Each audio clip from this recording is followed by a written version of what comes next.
Bonjour à tous, déjà bonne année, c'est la première vidéo de l'année, donc bonne année, on est parti pour se le souhaiter tous pendant un mois, donc bon courage. Je suis un peu en retard pour faire des vidéos, parce que j'ai fait plein de trucs pendant les vacances, des trucs un peu techniques, tout ça, bref, et j'ai un peu oublié YouTube, tout simplement. Dans les trucs techniques que j'ai fait, et je vous le montre maintenant, parce que quand je ferai la vidéo dessus, je l'aurais probablement rendu, je pourrais pas vous le montrer, mais je teste, hop, il est là, il est magnifique, il est tout beau, tout petit, le Sigma BF, que Sigma m'a gentiment prêté. Et du coup, voilà, ça m'occupe pas mal et j'oublie YouTube. Ce qui fait que j'ai utilisé mon joker faire une FAQ, ce qui est pas mal pour démarrer l'année, je trouve. Du coup, vous m'avez posé plein de questions en story et je vais répondre à mes prefs ici en direct, on va dire, pendant l'enregistrement. Un petit détail avant de commencer, parce que je sais toujours qu'il y en a un ou deux qui regardent pas la vidéo jusqu'au bout, et que comme ça vous aurez l'info.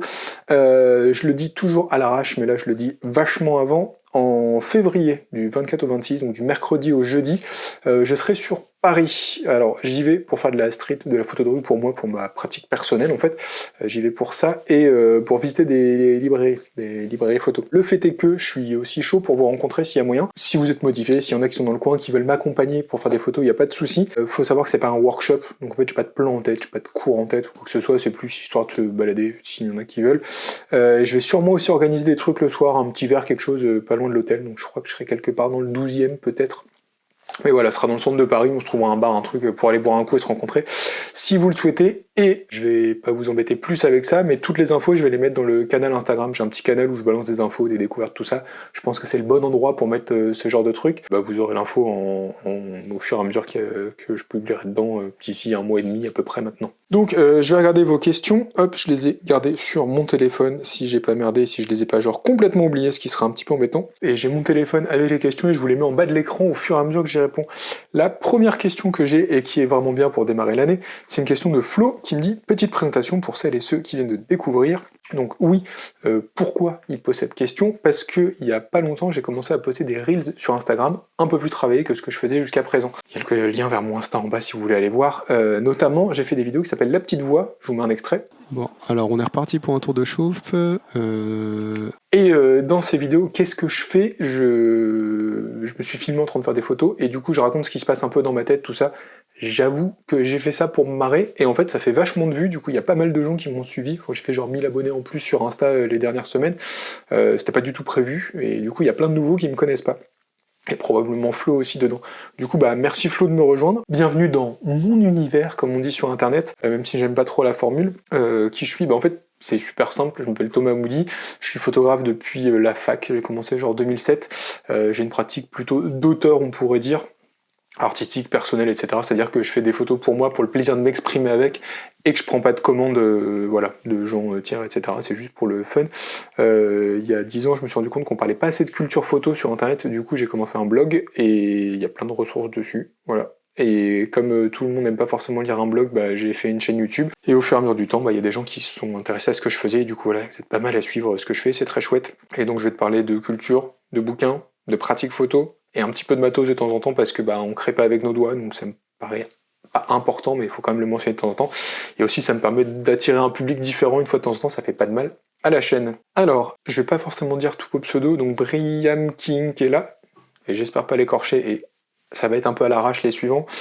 Question un peu bête, mais selon toi, combien de photos doit contenir un portfolio? Entre 20 et 30, voilà. Si vraiment on parle du portfolio que tu montres à une lecture de portfolio, je ne parle pas de ton portfolio, ton site web par exemple, parce que des fois on appelle son site web un portfolio, et c'est un portfolio numérique, je suis d'accord, mais si on parle stricto sensu du portfolio à l'ancienne, de lecture de portfolio, etc., de la petite pochette avec les œuvres, c'est 20 à 30. Il y a un bouquin très bien, je te mets une image ici, qui explique tout ce qu'il faut pour les préparer, et c'est globalement le conseil. Si tu as 10 images, c'est un peu compliqué de savoir ce que tu veux faire, et si tu en as 300, c'est la même chose. 20-30, c'est bien. Cyril, comment trouves-tu des idées pour faire tes séries? Alors, bonne question. Il y a un peu deux façons de faire en fait. Enfin, il y a deux trucs un peu en parallèle que je fais. Il y a les trucs de vraiment longue haleine. Donc là, c'est mon travail sur les braderies et sur la couleur en ville. Donc là, c'est genre des projets que je définis un petit peu en amont. Tu vois, les braderies, c'est quelque chose que je faisais régulièrement pour moi. Je me suis mis à les photographier parce que j'aimais ça et j'y trouve un vrai sens et ça s'est construit comme ça par le plaisir et par l'envie et l'intérêt que j'avais pour le sujet. Et après, si on parle des petites séries que je mets sur Instagram, souvent quand je fais un voyage, les petites séquences de street, tout ça, tout le côté un peu carnet de bord que je peux partager sur Instagram, sur des trucs de moins longue haleine qui sont un peu plus one shot. Ça, c'est à l'édition que ça se fait. C'est en général, tu vois comment ça marche, t'essayes d'assembler les trucs. Et c'est pour ça que souvent à la fin, si je peux, je mets une petite grille avec toutes les images assemblées comme moi je les vois, parce que ça fait sens en fait, tout simplement de les construire comme ça. Mais là, c'est plutôt a posteriori que je le fais. Vraiment par pur esthétisme. Alors, double question d'Axel D. La première, c'est si tu devais partir en expédition photo dans l'endroit de tes rêves, ce serait où? Eh ben, nulle part, en fait. Il n'y a pas vraiment d'endroit qui me fait rêver pour faire de la photo. Je pense pas qu'on est meilleur ailleurs. En fait, on a un regard un peu plus neuf, un peu plus frais, tout ça, parce que voilà, on est dépaysé, on fait plus attention à la nouveauté. Mais ça, c'est quand même essentiellement dans ta tête, hein. Prends un exemple tout bête, un photographe français va au Japon, un photographe japonais va en France, ils vont tous les deux faire waouh, c'est différent, et faire des bonnes images, mais dans l'absolu, il n'y a rien qui empêche chacun de faire ces images-là sur place si l'autre les fait. Vous voyez ce que je veux dire? Si le photographe japonais en France il fait des photos incroyables parce qu'il se creuse la tête, le photographe français aurait pu faire pareil. Donc il n'y a pas de lieu qui me font rêver purement en photo. Par contre, à l'inverse, moi c'est du temps qui me ferait rêver, c'est d'avoir, je sais pas, un mois sur place, sans ordinateur, parce que si j'ai un ordinateur, je fais plein d'autres choses, mais un mois sur place à faire que de la photo. Peu importe, tu vois, genre, je sais pas, Amsterdam, tu vois, je donne une ville au pif, Bruxelles, un truc pas forcément loin, exotique, mais un truc où t'as le temps de creuser, de vraiment y passer du temps, de reconnaître les lieux, les gens, de te familiariser avec tout ça, et d'en faire un truc. Donc plutôt une résidence, tu vois, qu'un lieu précis. Et as-tu déjà fait des photos avec une modèle? Oui, et j'ai trouvé ça méga nul, et du coup j'en ai plus jamais refait.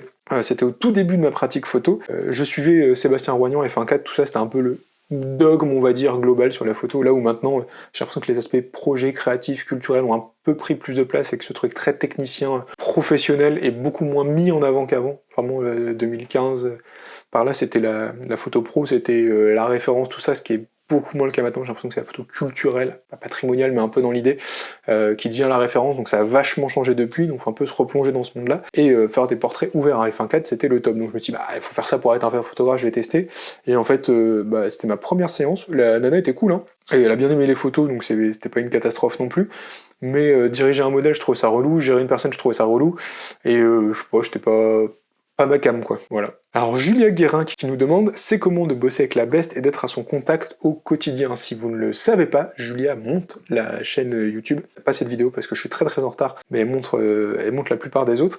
Julia souhaite prendre ma place sur la chaîne un jour, donc un espèce de combat entre nous pour le trône. C'est comment de bosser avec Julia, d'être à son contact au quotidien? Julia, je propose qu'on en parle à ton entretien annuel. Ça me semble beaucoup plus facile d'évoquer ça que d'évoquer ça en public, notamment concernant l'atteinte de tes objectifs, tes KPI et tous les aspects managériaux que nous devrons évoquer ensemble. Non, je déconne, elle est cool, mais si je le dis, elle va me casser les pieds pendant 1000 ans.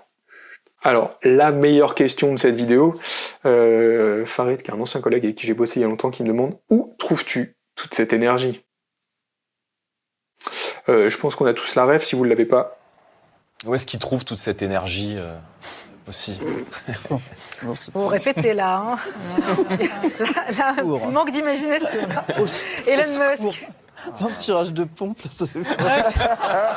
Voilà, cette magnifique séquence. Alors, il y a une asymétrie dont j'ai déjà parlé entre ce que vous voyez et ce que moi je fais. C'est-à-dire que moi je vais tourner plein de vidéos d'un coup, des reels, des machins, et poster un peu toutes les semaines, et vous vous dites « Waouh, il est motive, il poste toutes les semaines, tout ça, quelle énergie, quoi !» Et en fait, c'est pas le cas, hein. C'est hyper aléatoire, et c'est surtout beaucoup d'organisation, d'écrire les choses en amont, d'avoir l'habitude de tourner maintenant, parce que ça doit être la 280e vidéo que je fais, un truc comme ça, donc ça va vite quand même.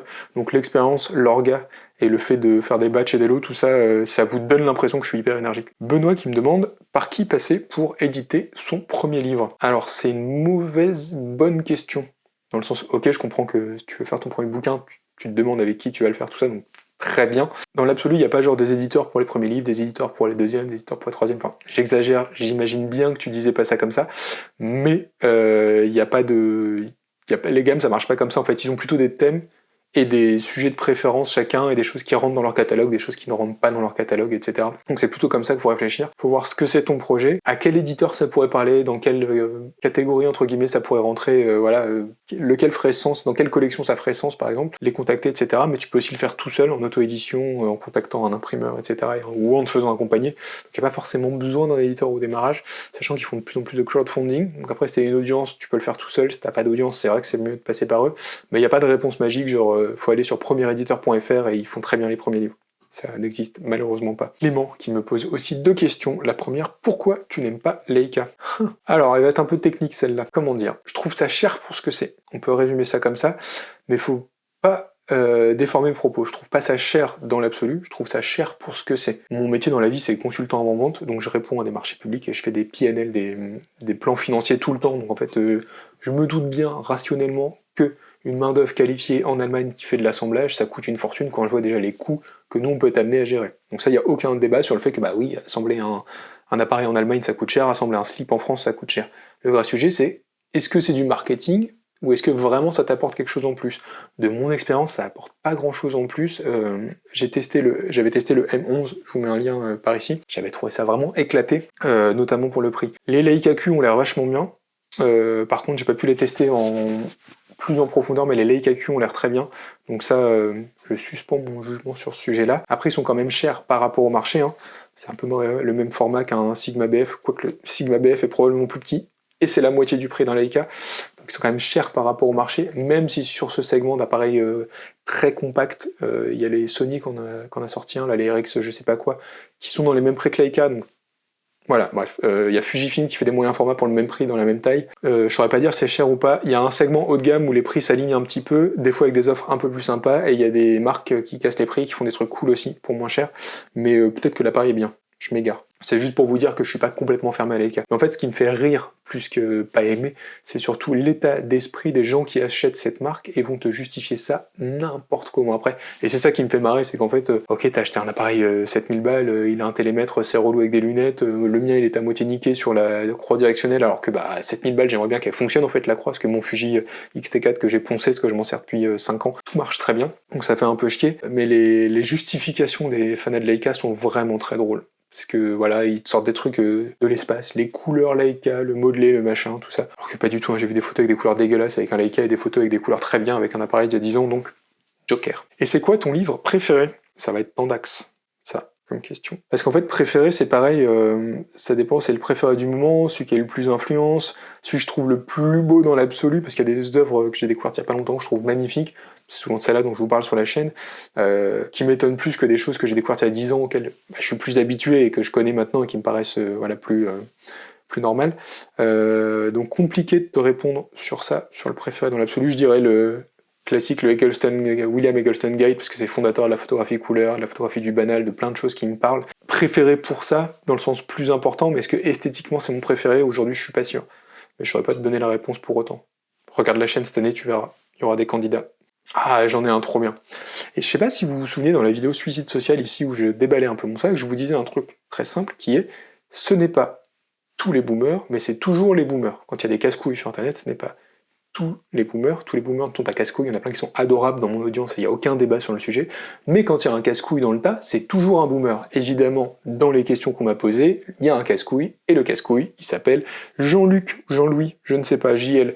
On va lui laisser le bénéfice du doute. Évidemment, il y en a un que je ne connais pas, qui ne m'a jamais écrit avant, qui m'a jamais envoyé un petit message pour essayer de poser sa question autrement, qui rentre les pieds dans le plat comme ça, qui a peut-être envie de se faire afficher sur YouTube, bah tant mieux, c'est à tourner. Pourquoi est-ce si important pour vous de décréter ce qui est validé ou non en photographie? Alors, on va répondre point par point à ta question, puisque c'est ce que tu veux. Pourquoi est-ce si important pour vous? En fait, tu sais pas ce qui est important pour moi. C'est un jugement de valeur, en fait, tu vois des contenus. Il y a plein de contenus que je fais qui sont importants pour moi, qui font pas de vues. Voilà.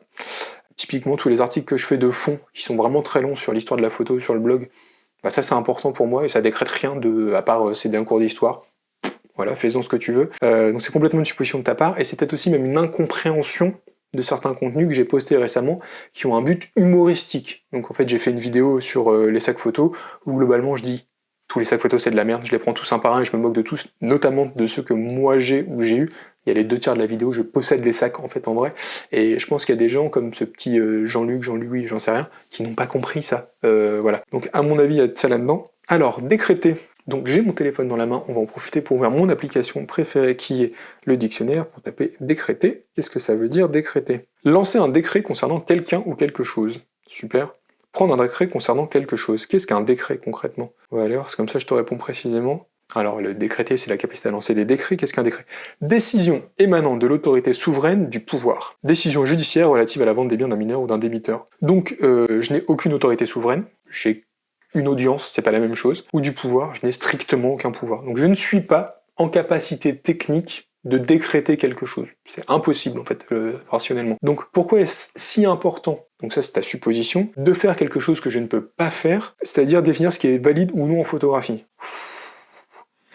Il y en a, on souffle quand ils nous écrivent. Donc, je t'ai dit, je peux rien décréter concrètement. La seule chose que j'ai, c'est une audience, parce que je parle de photographie sur Internet, je le fais depuis longtemps, et j'estime que j'ai fait des choses qualitatives parce que l'audience est là. Alors, ça veut pas dire que c'est mécanique, il y a des gens qui ont plein d'abonnés qui font de la merde et inversement, mais il y a quand même du travail derrière. On peut pas me reprocher de pas avoir taffé sur le contenu, etc. Depuis tout ce temps-là. Du fait d'avoir ce travail, j'ai une audience. Ça me donne pas spécialement une autorité. Ce que je dis depuis le départ, et ce qui est toujours vrai, c'est que je suis un humain. Je suis pas Arte, je suis pas ta chaîne culturelle, je suis pas Stéphane Bern. Enfin, Stéphane Bern est un humain, mais Stéphane Bern est un animateur d'une émission beaucoup plus standardisée. Moi, je suis un humain. Il y a des trucs que j'aime, il y a des trucs que j'aime pas, il y a des trucs que je trouve pourris, il y a des trucs que je trouve bien. Je parle 99% du temps des trucs que j'aime bien, parce que la centaine d'articles que j'ai fait, les 280 machins vidéos, c'est sur les bouquins que j'aime, c'est sur les pratiques que j'aime, le matos que j'aime, les idées que j'aime, pour vous aider. Et de temps en temps, je parle aussi des trucs que j'aime pas, on a parlé de Leica. Il y a un biais de négativité dans l'audience, quand je vais dire j'aime pas tel truc, ça va faire vachement de vues et on va le retenir. Alors quand je dis j'adore machin, tout le monde s'en fout. Si je vous dis de me citer mes 3 photographes féminines préférées, personne ne saura le faire. Par contre, de me citer 3 marques que j'aime pas, tout le monde va y arriver. Donc il y a ce biais de négativité là, il faut juste pas oublier que je te parle comme je parlerais à un pote avec qui j'irais prendre un verre pour discuter photo. J'ai découvert ça, c'est trop bien. J'ai découvert ça, c'est trop nul. Et c'est tout. Voilà. Alors, il y a Car Street Photographer qui me pose la question, quelle flanterie nous conseillerais-tu dans chaque ville? Et c'est extrêmement compliqué parce que en fait, pour tester des flancs, j'ai une passion flanc, j'en parle sur Instagram, j'ai une passion pour les flancs. Pour tester des flancs, faut en faire plein. Il faut en faire plein dans la même ville pour un peu voir ce qui est le mieux, tout ça. C'est compliqué parce que j'en connais un peu à Paris et on pourra peut-être aller manger en flanc ensemble si tu veux à Paris. Tu m'envoies un DM quand cette vidéo sort et on cale ça. Rappelez-vous, on se voit en février. Et j'en connais beaucoup à Lille évidemment, donc à Lille il faut aller chez Honorino Fonseca et sinon il faut aller aux écureuils de Oisem, c'est mes 2 préfs. Honorino Fonseca c'est vraiment le top 1. Les écureuils ils font un flanc très bien, ils en font aussi un infusé à la chicorée qui est très cool. Voilà. Et Mountain Panda Beer, soit Pierre, coucou Pierre, qui me demande comment tu dirais que ta pratique évolue ces derniers temps. Et ça, elle est pas simple non plus comme question, parce que c'est compliqué d'être au volant et de regarder en même temps comment on conduit, tu vois. Je dirais que j'ai fait le deuil de certains trucs, ou que j'ai accepté que certains trucs n'étaient pas pour moi, tu vois. Ça va vous choquer, ou je sais pas, non, ça va vous choquer. C'est temporaire, on va dire. C'est temporaire, ça changera peut-être dans 1 an ou 2 ans. Mais en ce moment, je trouve du plaisir et de la joie dans la production, donc dans le fait de faire des images, des petites séries, de les partager sur Internet, d'explorer avec mon appareil. C'est l'année dernière où j'ai testé beaucoup de technologies différentes. Évidemment, la techno fait pas le photographe, mais j'ai testé des très vieux trucs qui marchent pas du tout pareil comme ce que j'ai, qui m'obligent à réfléchir différemment, tout ça. Donc il y a vraiment ce côté, je suis très dans la prod, notamment depuis 2 ans avec l'usage d'un Ricoh GR, parce que ça me permet d'avoir un appareil tout le temps sur moi. Et depuis que je l'ai, j'ai fait vraiment beaucoup plus de photos, j'ai pas mes stats, mais dans Lightroom, il y a beaucoup plus d'images les 2 dernières années. Donc je suis vraiment très dans la production. J'aime faire des images, des photos, des petites séries, les assembler, ça j'ai vraiment le nez dedans. Je suis beaucoup moins, peut-être parce que je l'ai fait avant et que pour l'instant ça me chauffe moins, dans la diffusion. Alors j'aime bien diffuser mes images auprès de vous, et ça me satisfait, ça me nourrit dans le sens où j'ai une audience et j'ai pas l'impression de souffler dans le cul d'un poney. Mais pour les prochains mois, je ne me sens pas l'envie de faire une expo, un zine ou un livre. Je me sens le devoir de le faire, parce que je vous en parle et il y a un peu la pression de le faire, et j'ai des séries ou des travaux qui sûrement mériteraient de faire ça et avec lesquels je sens qu'il y a une nécessité de le faire, mais c'est beaucoup de travail en amont, donc contacter les gens, faire le financement, développer le produit, récupérer les paiements, tout ça, le produire, l'envoyer, faire le marketing, enfin c'est énormément de boulot. Faire une exposition aussi, ça m'embête parce que je vois pas tout le monde et en fait vous êtes un peu partout et je sais que... Enfin, j'aimerais bien faire un zine pour le diffuser, le balader, tout ça, un peu toute la France, mais les expos, je sais que je vais m'investir pour que ce soit dans un lieu donné, à un moment donné, qu'il n'y ait qu'une toute petite partie des gens qui me suivent, qui puissent le voir. Ça me frustre un peu de faire ça, donc je suis pas très motivé par ça. Mais du coup, ouais, je suis plus dans un truc d'exploration, on va dire. Et j'essaye de me remettre dans la joie enfantine que l'on a au début, de photographier les choses pour voir à quoi elles ressemblent une fois photographiées, d'être dans cette appropriation du monde par l'image. C'est un truc qui me fait kiffer, voilà.